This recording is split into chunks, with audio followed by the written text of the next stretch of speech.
Hello friends, welcome to spicy food lower.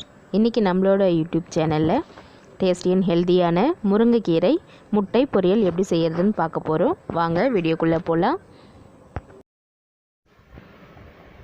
முருங்கைக்கீரை பொரியலுக்கு ஒரு கட்டு முருங்கைக்கீரை எடுத்து உருவி வாஷ் பண்ணி எடுத்து வச்சுருக்கேன்.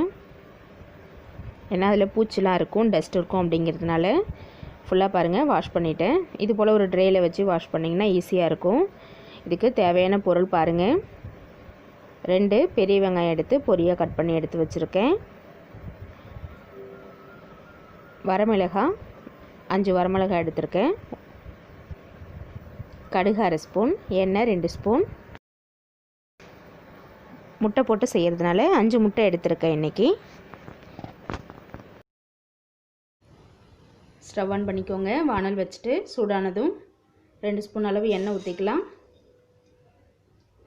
எண்ணெய் சூடாகட்டும். கடுகு 1/2 ஸ்பூன்,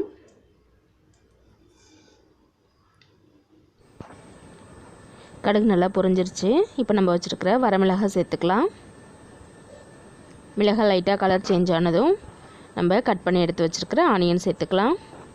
2 பெரிய வெங்காயம் எடுத்திருக்கேன். சேர்த்துட்டு நல்லா மிக்ஸ் பண்ணி விட்டுக்கோங்க.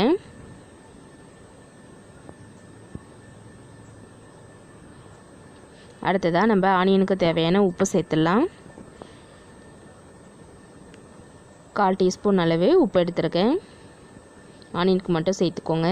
கீரைலாம் சேர்த்துட்டு கீரைக்கு அப்புறமா சேர்த்துக்கலாம். உப்பு சேர்த்துட்டு நல்லா ஒரு நிமிஷம் வதக்கிக்கோங்க. இந்த நல்லா ஆனியன் கலர் சேஞ்ச் ஆனதும் நம்ம கீரை சேர்த்துக்கலாம். ஆனியனும் பட்டை மிளகாவும் பார்த்திங்கன்னா வதக்கி வரும்போதே நல்ல ஒரு வாசனை கொடுக்கும். இப்போ நம்ம க்ளீன் பண்ணி எடுத்து வச்சுருக்கிற கீரை சேர்த்துக்கலாம்.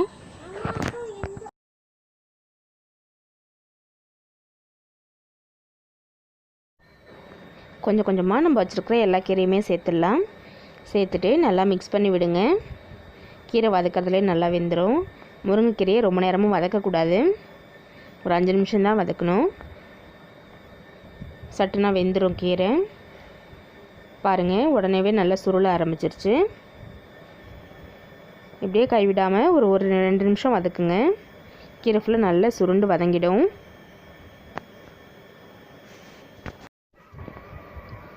கீரையில் இந்த மாதிரி முட்டையும் சேர்த்து செய்யலாம். தேங்காய் பூவும் திருப்பி போட்டு செய்யலாம். முட்டை சேர்த்திங்கன்னா குழந்தைங்களாம் சாப்பிடுவாங்க விரும்பி.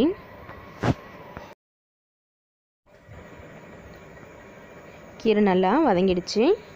பாருங்கள், நல்லா சுருண்டு வந்திருக்கு. இந்த ஸ்டேஜே போதுமானது. அடுத்ததாக நம்ம கீரைக்கு தேவையான முட்டை உடச்சி ஊற்றிடலாம்.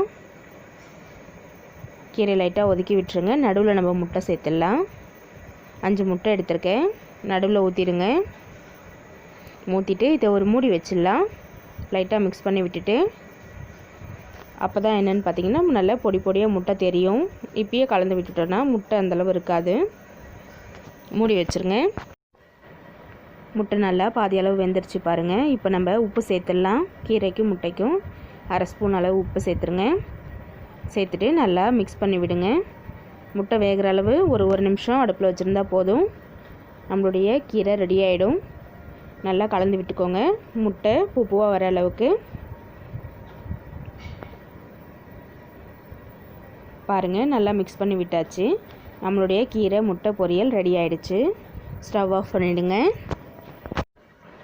அவ்வளோதாங்க, முடிஞ்சிருச்சு. நம்மளுடைய டேஸ்டி அண்ட் ஹெல்த்தியான கீரை முட்டை பொரியல் ரெடி ஆகிடுச்சு. சத்தானது.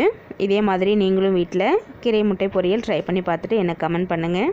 இந்த வீடியோ உங்களுக்கு பிடிச்சிருக்குன்னு நினைக்கிறேன்.